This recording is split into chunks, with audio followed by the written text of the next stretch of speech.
Welcome everyone. Today we are stepping back nearly 3,000 years to a moment in history that still puzzles scholars and historians alike.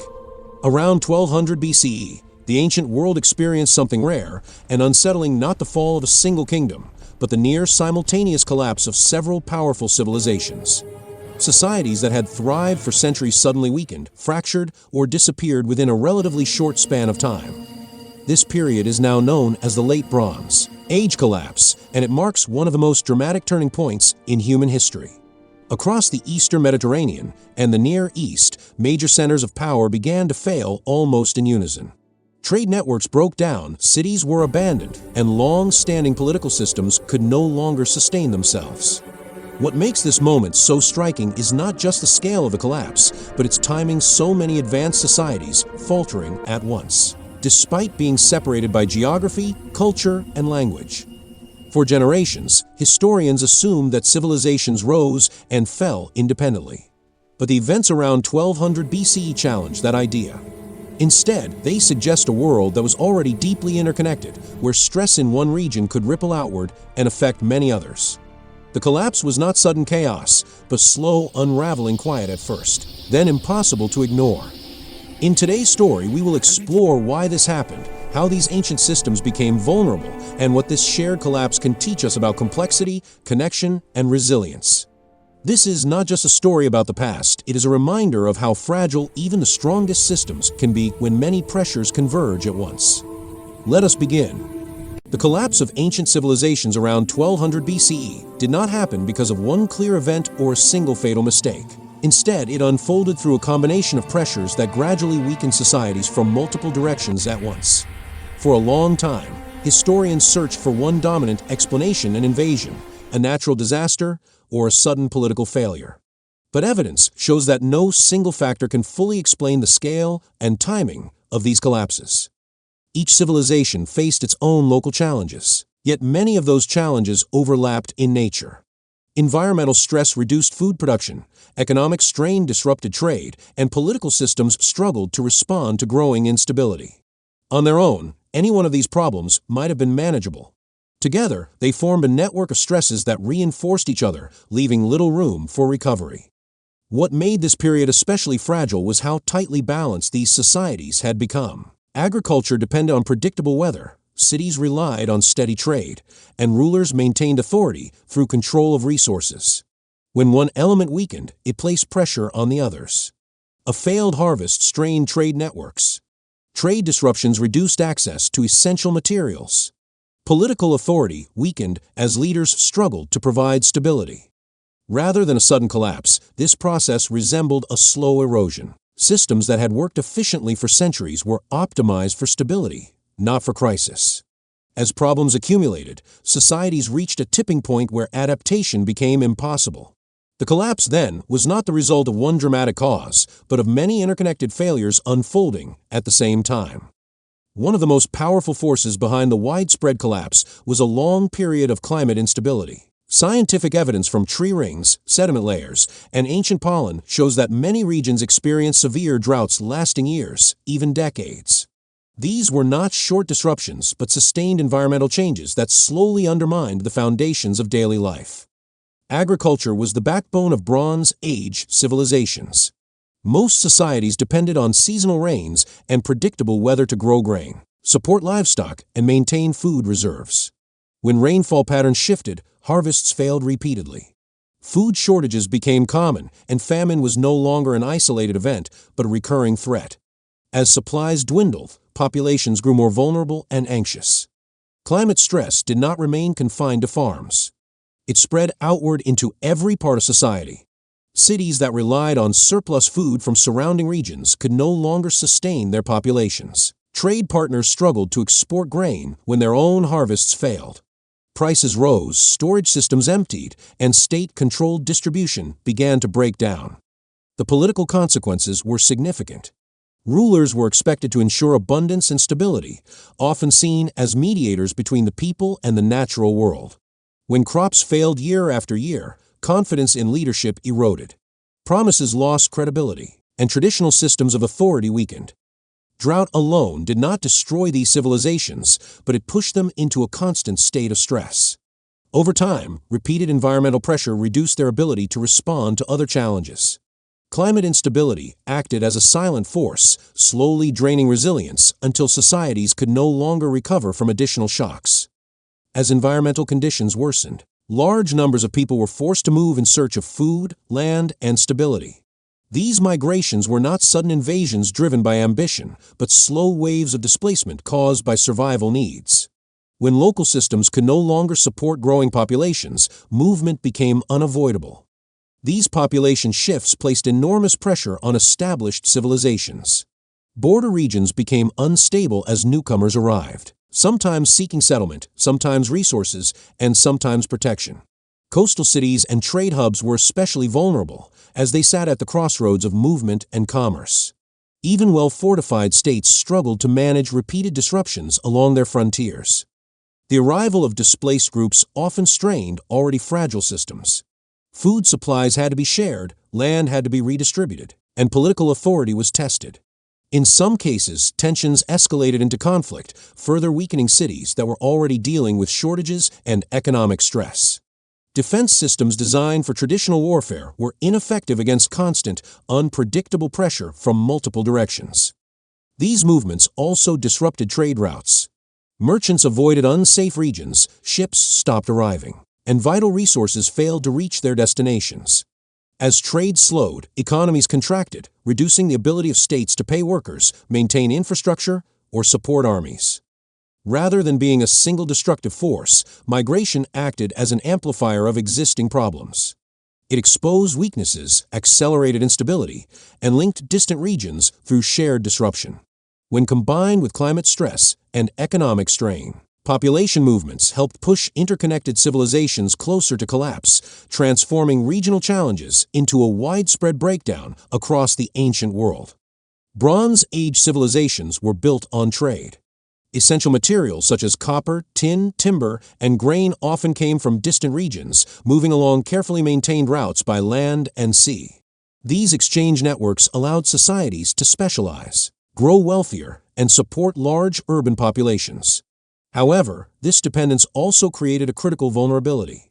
When environmental stress and regional instability increased, trade routes became unreliable. Ships stopped arriving, caravans were delayed or abandoned, and key resources became scarce.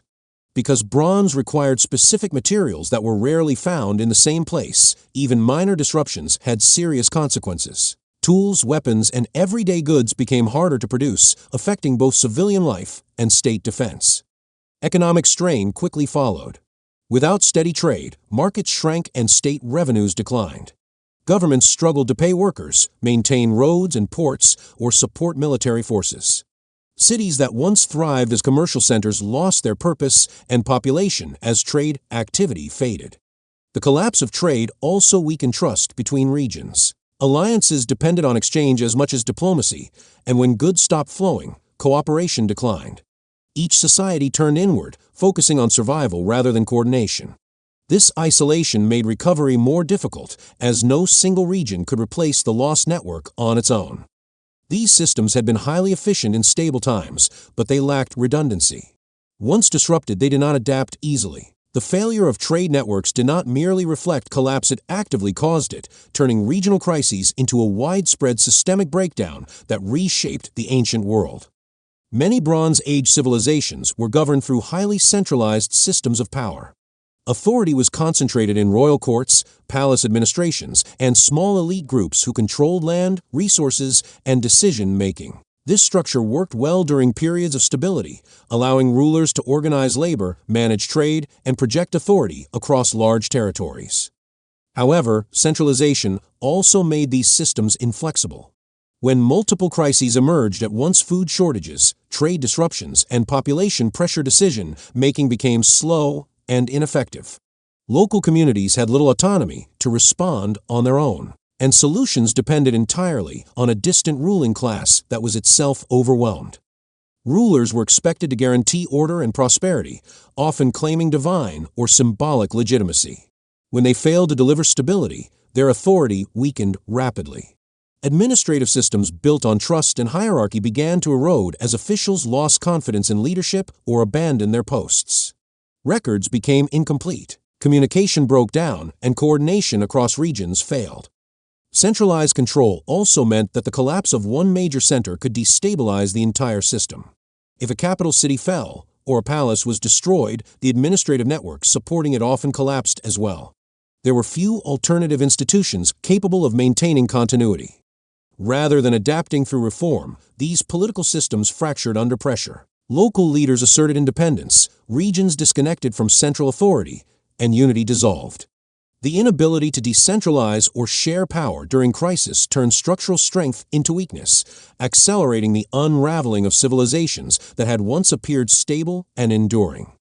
As pressures mounted from environmental stress, economic decline, and political failure, everyday life became increasingly unstable. Ordinary people faced shortages, insecurity, and uncertainty, while elites often attempted to preserve their own status and access to resources. This widening gap weakened social cohesion and eroded trust within communities. When institutions failed to provide protection or basic stability, loyalty to authority diminished. Labor systems broke down as workers abandoned state projects or refused obligations they could no longer sustain. Cities that depended on coordinated effort for maintenance and defense became vulnerable from within, not just from external pressure. Archaeological evidence suggests that some urban centers were damaged or abandoned due to internal unrest rather than foreign attack.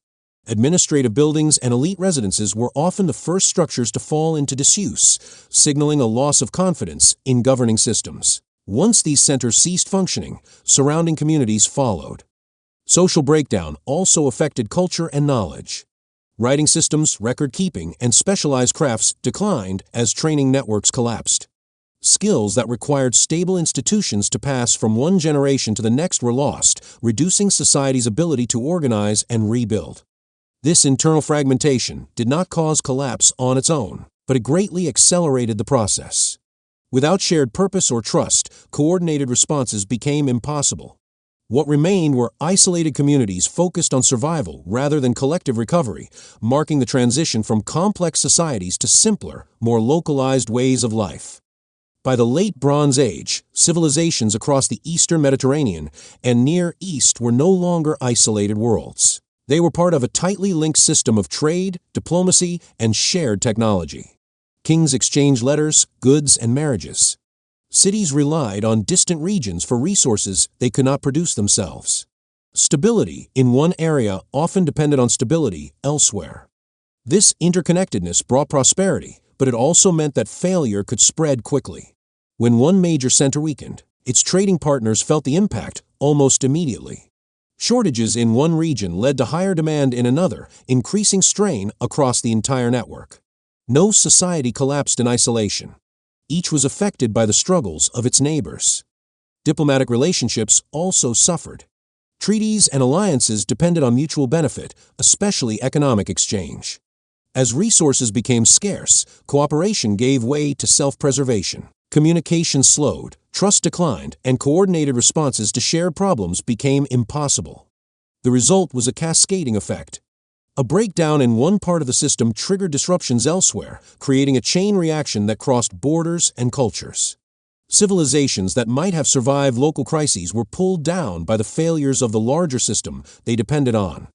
The near-simultaneous collapse was not a coincidence. It was the outcome of deep interdependence.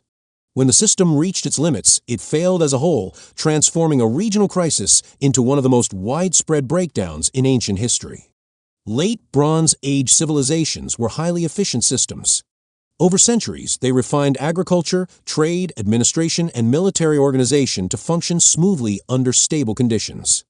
Resources were allocated precisely, labor was carefully managed, and production was optimized to meet predictable demands. This efficiency came at a cost. There was little room for error or disruption. Food reserves were often calculated to meet expected needs rather than to withstand prolonged shortages. Trade systems assumed reliable routes and cooperative partners. Political authority depended on continuous success to maintain legitimacy. When conditions changed, these finely tuned systems struggled to adjust. A single failed harvest, delayed shipment, or administrative breakdown could not be easily absorbed. Instead of adapting gradually, societies experienced sudden stress across multiple sectors at once. Over-optimization also reduced redundancy. Few alternative supply routes existed, and local production could not quickly replace imported goods. Skills and knowledge were concentrated among specialists, making them vulnerable if institutions collapsed. Rather than being resilient, these civilizations were brittle. They performed exceptionally well in favorable circumstances, but poorly under sustained pressure. When multiple disruptions occurred simultaneously, the systems could not compensate or reorganize. What had once been a sign of advancement became a liability, leaving societies exposed to rapid and widespread failure. As political and economic systems weakened, authority itself began to lose meaning. Rulers who once embodied order and stability could no longer enforce decisions or provide protection. Administrative systems slowed, laws went unenforced, and regional leaders acted independently of central power. This loss of authority had long-term cultural consequences. Writing, record-keeping, and formal education were closely tied to palace institutions and elite support. When these structures collapsed, literacy declined sharply. Knowledge that had been preserved through generations of scribes and officials was no longer maintained. Monumental construction stopped, not only due to lack of resources, but because shared purpose disappeared. Without centralized coordination, large-scale projects became impossible. Art and craftsmanship shifted towards simpler forms, reflecting reduced specialization and fewer long-distance influences. Religious and symbolic systems were also affected. Beliefs tied to royal power and divine order lost credibility as leaders failed to maintain balance and prosperity. Communities turned toward local traditions and practices that required less institutional support. This period was not a complete loss of culture, but a transformation. Complex systems gave way to simpler, localized forms of organization. The decline of authority reshaped how people lived, governed, and remembered their past, leaving a long-lasting imprint on the historical record. While earlier explanations often emphasize invasions or outside forces, closer examination shows that many civilizations were already failing from within before any external pressure became decisive. Long-term stress had weakened institutions, economies, and social bonds to the point where even limited disruption could cause lasting damage. Cities were not always destroyed in dramatic events. Many were gradually abandoned as food supplies dwindled, trade disappeared, and administrative centers ceased functioning. People left in search of safer, more sustainable ways of life, often moving to smaller settlements or rural areas. This quiet withdrawal was just as impactful as visible destruction. Military systems also suffered from internal weakness. Armies relied on steady supplies, centralized command, and loyal labor forces. When states could no longer support these structures, defense collapsed without the need for overwhelming force. Fortifications stood empty, and strategic locations lost their importance. What appears in the archaeological record as sudden collapse is often the final stage of a much longer process. External pressures may have accelerated the end, but they did not create the underlying vulnerability. The decisive factor was the gradual erosion of internal stability, which left societies unable to respond effectively to any challenge. The collapse, therefore, was not imposed from outside. It emerged from accumulated strain within the system itself, revealing how fragile even long-lasting civilizations can become when internal foundations weaken beyond repair. The reason so many ancient civilizations collapsed within the same historical window lies in what they had in common. Despite differences in language, culture, and geography, these societies were built on remarkably similar foundations. They relied on comparable climate conditions, depended on interconnected trade systems, and organized power through centralized authority supported by elites. When stress emerged, it did not remain isolated. A drought affected multiple regions at once.